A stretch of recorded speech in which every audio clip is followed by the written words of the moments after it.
Good morning everyone, welcome to my YouTube channel. आज मैं आप लोगों को बताने जा रही हूँ कि 6 to 12 क्लासेस में बुक्स हमें कौन सी रेफर करनी है, कौन सी बुक्स है जो हमें पढ़नी है पूरे साल भर। और जैसा कि आप जानते हैं कि सोशल साइंस जो है एक ग्रुप ऑफ सब्जेक्ट्स है जिसमें 4 सब्जेक्ट होते हैं। एक हिस्ट्री, दूसरा ज्योग्राफी, तीसरा पॉलिटिकल साइंस। और ये तीनों सब्जेक्ट तो क्लास 8 तक पढ़ा जाता है और 9 ऑनवर्ड्स इसमें इकोनॉमिक्स भी जुड़ जाता है। तो कुल मिला के 4 सब्जेक्ट है और किस क्लास में कौन सी बुक पढ़ाई होती है ये मैं आज आपको बताने जा रही हूँ। सबसे पहले हम देखेंगे कि क्लास 6 में कौन कौन सी बुक पढ़ाई होती है।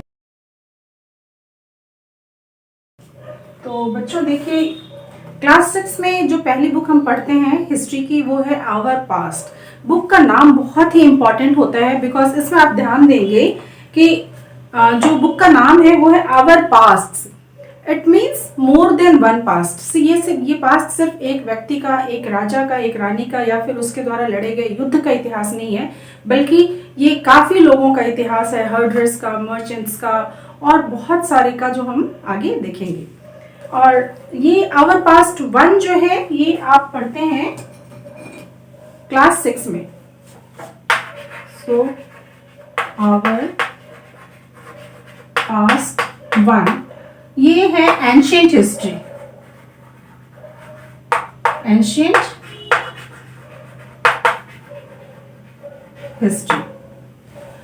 फिर आवर पास्ट 2 जो है वो मेडिवल हिस्ट्री है जो हम 7th में पढ़ते हैं, और आवर पास्ट 3 जो है वो मॉडर्न हिस्ट्री है, या जैसा कि मैंने कहा था कॉलोनियल हिस्ट्री है जो हम कब पढ़ते हैं, क्लास 8 में पढ़ते हैं। तो ये मैं आपको लिख देती हूँ फॉर रेफरेंस के लिए मैं लिख दूं आवर पास्ट 2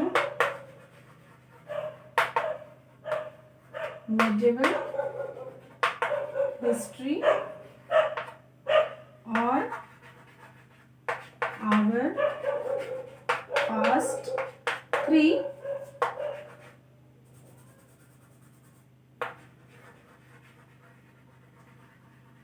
कॉलोनियल हिस्ट्री। ठीक है, मैं आपको बुक दिखा देती हूँ। क्लास 6 के लिए जब हम लोग देखेंगे तो ये आवर पास्ट 1 है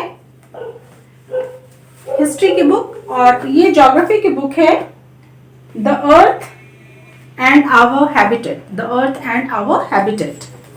इसके बाद मैं देखती हूँ, इसके बाद हमारी ये बुक है सोशल एंड पॉलिटिकल लाइफ की। इसमें भी है social and political life 1। Similarly social and political life 2 जो है वो आप क्लास 7 में पढ़ेंगे, and social and political life 3 जो है वो आप क्लास 8 में पढ़ेंगे। 6 के बच्चे जो अभी जिन्होंने 5th पास किया है और क्लास 6 में आए हैं, उनके लिए सोशल साइंस एक बिल्कुल ही नया सब्जेक्ट है। ऑल्दो उन्होंने ईवीएस पढ़ा हुआ है एनवायरनमेंट का, बट यहाँ पे जब वो सोशल साइंस पढ़ते हैं तो कई बार क्या होता है कि वो इसको एज अ होल नहीं ले पाते हैं, पर वो सब चीजें हम लोग बाद में डिस्कस करेंगे। अभी मैं पहले आपको बुक्स बता देती हूँ। तो एक और चीज है जो मैं आप लोगों को बताना चाहूंगी कि मैंने इसके लिए एक वर्ड यूज किया, सोशल एंड पॉलिटिकल लाइफ। देखिए, अभी मैं फिर से यही कहूंगी कि हमारी कंडीशनिंग हो गई है, और हमारी कंडीशनिंग क्या हुई है? हमारी कंडीशनिंग ये हुई है कि हम आज तक वही कहते आए हैं जो कहा जाता रहा है। मतलब हम इसे अभी भी सिविक्स कहते हैं। Although the national framework 2005 have changed the name of the subject and now we call it social and political life instead of civics. क्यों सिविक? पहले इसका नाम सिविक्स था, बट आज हम इसे सिविक्स नहीं कहते हैं। क्यों नहीं कहते हैं? क्योंकि ये हमें हमारे कॉलोनियल पास्ट की याद दिलाता है, जबकि जो यूरोपियंस हमारे यहाँ आए थे वो हमारे यहाँ के सिविलाइजेशन को लोअर लेवल ऑफ सिविलाइजेशन समझते थे, और इसीलिए वो सोचते थे कि हमारे में सिविक सेंस डेवलप करने के लिए एक सब्जेक्ट उन्होंने इंट्रोड्यूस किया था जिसे सिविक्स कहते थे। इसीलिए आज according to the National Framework 2005, it is called Social and Political Life, and in short form you can call it SPL. Is that clear? अब आते हैं क्लास 7 पे। क्लास 7 में जैसा कि मैंने बोला था कि हिस्ट्री में है आवर पास्ट 2, ठीक है। ये हमारे मेडिवल हिस्ट्री के बारे में है। क्लास 7 में हम पूरा का पूरा मेडिवल हिस्ट्री पढ़ेंगे, बिल्कुल हर्षवर्धना के बाद के पीरियड से लेके डाउनफॉल ऑफ मुगल एम्पायर तक। इसके बाद ये आवर एनवायरमेंट, ये हमारे ज्योग्राफी की बुक है जो हम लोग क्लास 7 में पढ़ेंगे। और एसपीएल की बुक आई थिंक मेरा स्कूल में छूट गया है क्योंकि अचानक से लॉकडाउन हुआ, जिसकी वजह से स्कूल में ही रह गया मेरा वो बुक। बट मैं उस कुछ बुक्स जो मेरे पास अभी फिलहाल अवेलेबल नहीं है, मैं सारे क्लासेस की बुक जो चलती है वो मैं आपको वीडियो के शुरू में दिखा दूंगी। अब मैं आपको क्लास 8 में पढ़ने वाली बुक्स के बारे में बताती हूँ। पहले आवर पास्ट 3 जो था ये 2 पार्ट्स में डिवाइड था, पार्ट 1 एंड पार्ट 2। बट अभी सिलेबस कुछ कम हो गया है सीबीएसई की तरफ से और अब इसे एक में ही डाल दिया गया, इसलिए एक ही बुक आपको मिलेगी और उसमें कॉलोनियल हिस्ट्री के बारे में हम लोग पढ़ेंगे। बहुत ही इंटरेस्टिंग है।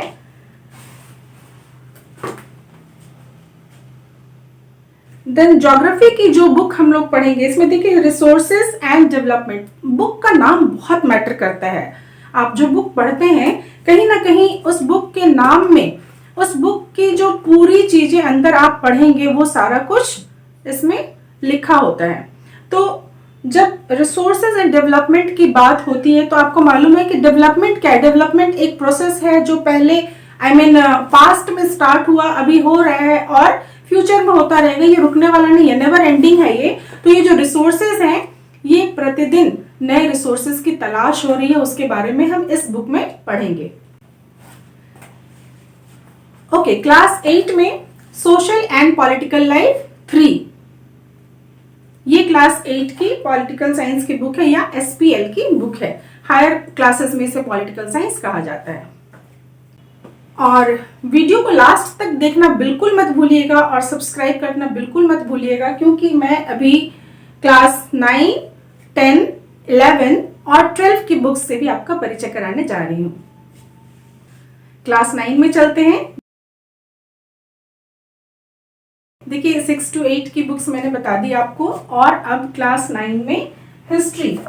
यहाँ एक चेंज आ जाता है। चेंज क्या आ जाता है कि जैसे हमने क्लास 6 में एंशिएंट हिस्ट्री पढ़ी, क्लास 7 में हमने मेडिवल हिस्ट्री पढ़ी और क्लास 8 में हमने कॉलोनियल हिस्ट्री पढ़ी। बट क्लास 9 में देखिए हमारी बुक का नाम क्या है, India and the contemporary world 1। Again 1 और 2, 1 और 2 का ये मतलब है कि आप 9th में इसका पार्ट 1 पढ़ेंगे और पार्ट 2 जो है वो आप क्लास 10th में पढ़ेंगे। So India and the contemporary world का क्या मतलब है? कंटेम्पररी का मतलब होता है समकालीन, जो कुछ हमारे इंडिया में हो रहा था उस वक्त, ठीक उसी समय पे वर्ल्ड के दूसरे हिस्सों में क्या हो रहा था, जो आइडियाज हमारे यहाँ उभर रहे थे, तो वर्ल्ड के दूसरे हिस्सों में ठीक उसी समय पे कौन से आइडियाज आ रहे थे, इसका समकालीन अध्ययन किया जाता है इसमें, ठीक है।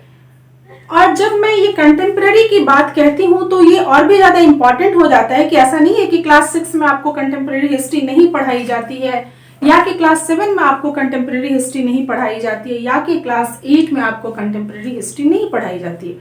पर क्या आप खोज पाए हो कि वो एरिया कहाँ है उस बुक में जहां पे ये कंटेम्पररी हिस्ट्री दी होती है?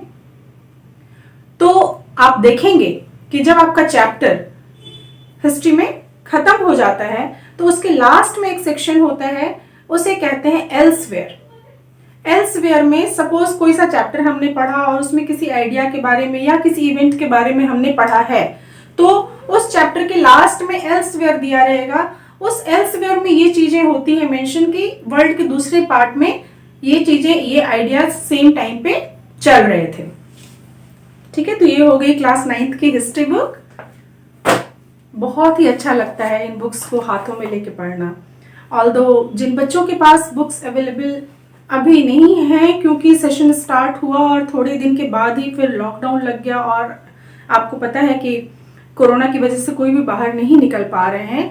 सो if anyone has not purchased any book, कोई बात नहीं, they can download e Pathshala और दीक्षा ऐप, और there are so many channels are also there जो कि पढ़ाते हैं। इसके अलावा आप पीडीएफ मिल जाती है हमें, तो ऑल्दो कोई दिक्कत पेश नहीं आती, लेकिन जब हम इस बुक्स को हाथ में लेके पढ़ते हैं तो इसका अलग ही मजा होता है। एनीवेज, तो यहाँ पे आके आपके एसपीएल का भी नाम चेंज हो जाता है। एसपीएल क्लास 8 तक आपने बोला था, अब इसे आप डेमोक्रेटिक पॉलिटिक्स कह रहे हैं, और डेमोक्रेटिक पॉलिटिक्स 1 का मतलब है कि आप 9th में पढ़ रहे हैं। डेमोक्रेटिक पॉलिटिक्स 2 जो होगा वो आप क्लास 10 में पढ़ेंगे।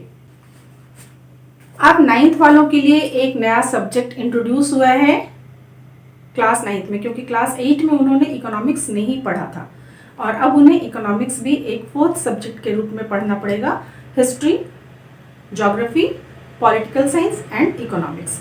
तो इकोनॉमिक्स ये टेक्स्ट बुक फॉर क्लास 9 है। मैं वीडियो के शुरू में सारे बुक्स की क्लास वाइज फोटोग्राफ्स दे दूंगी, आप देख लीजिएगा ताकि आपको कोई भी दिक्कत ना हो। आप अपने पेस के अकॉर्डिंग उसे रोक के देख लीजिएगा। इसके बाद ये है कंटेम्प्रेरी इंडिया 1, ये ज्योग्राफी की बुक है क्लास 9th में, और कंटेम्प्रेरी इंडिया 1 का मतलब है कि ये 9th में है, और कंटेम्प्रेरी इंडिया 2 जो होगी वो क्लास 10th में आप पढ़ेंगे। डेमोक्रेटिक पॉलिटिक्स 2 ये क्लास 10th की बुक है। ओके, हिस्ट्री की बुक अभी फिलहाल मेरे पास नहीं दिख रही है, तो ये मेरी डॉटर की बुक है। डेमोक्रेटिक पॉलिटिक्स 2 ये क्लास 10th की बुक है, ऑल्दो वो अभी 12th में है। और कंटेम्प्रेरी इंडिया 2 ज्योग्राफी की बुक है क्लास 10th की, और मुझे लगता है कि मेरे पास अभी हिस्ट्री के साथ साथ इकोनॉमिक्स भी नहीं है, तो कोई बात नहीं, मैं आपको इसमें शुरू में वीडियो में डाल दूंगी।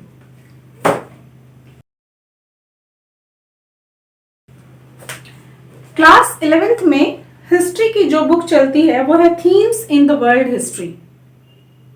ये एक ही बुक है जो आपको क्लास 11th में पढ़नी होती है,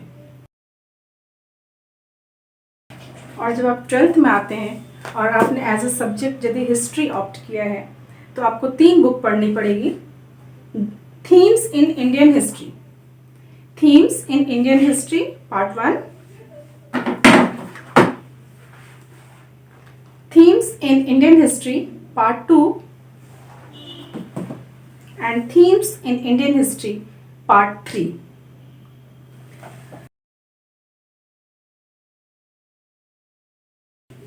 मैं उम्मीद करती हूँ, मुझे पता है, मुझे विश्वास है कि ये समय बिल्कुल ऐसा ही नहीं रहने वाला है कि हम और आप अपने घर से बिल्कुल भी ना निकलें।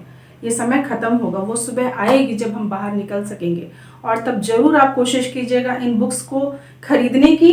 और जब आप इन बुक्स को खरीदेंगे और जब कभी भी बुक को पढ़िए तो हाथ में एक पेंसिल या पेन रखिए, और पढ़ते समय ये जो फीलिंग है ना, हाथ में बुक उठा के पढ़ना, ये बिल्कुल आपको एक दूसरा ही अनुभव देगा। और आपको मालूम भी होगा कि बुक्स से अच्छा हमारा कोई दोस्त नहीं है। जब हम बिल्कुल अकेले होते हैं तो भी बुक्स यदि हम कोई सा पढ़ते हैं, नॉट नेसेसरली कि मैं सिर्फ इस बुक की बात कह रही हूँ, बल्कि बहुत सारे बच्चे अभी इस समय स्टोरी बुक्स पढ़ते हैं, बहुत सारे बड़े बच्चे नॉवेल्स पढ़ते हैं, तो कहीं ना कहीं हम उन नॉवेल्स के कैरेक्टर्स के साथ एक अलग दुनिया बसा लेते हैं। तो ये बहुत ही अच्छा टाइम है बच्चों, इस पूरे टाइम को नेगेटिवली नहीं वेस्ट करना है, बल्कि पॉजिटिवली हमें बुक्स पढ़ के, चाहे आप कोर्सेज बुक पढ़िए, कैरिकुलम की बुक पढ़िए, या फिर आप स्टोरी बुक पढ़िए, नॉवेल्स पढ़िए, लेकिन जरूर पढ़िए, क्योंकि ये आपको जिंदगी भर का वो अनुभव देगा जो आप हर किसी के साथ शेयर कर सकते हैं। Thank you so much.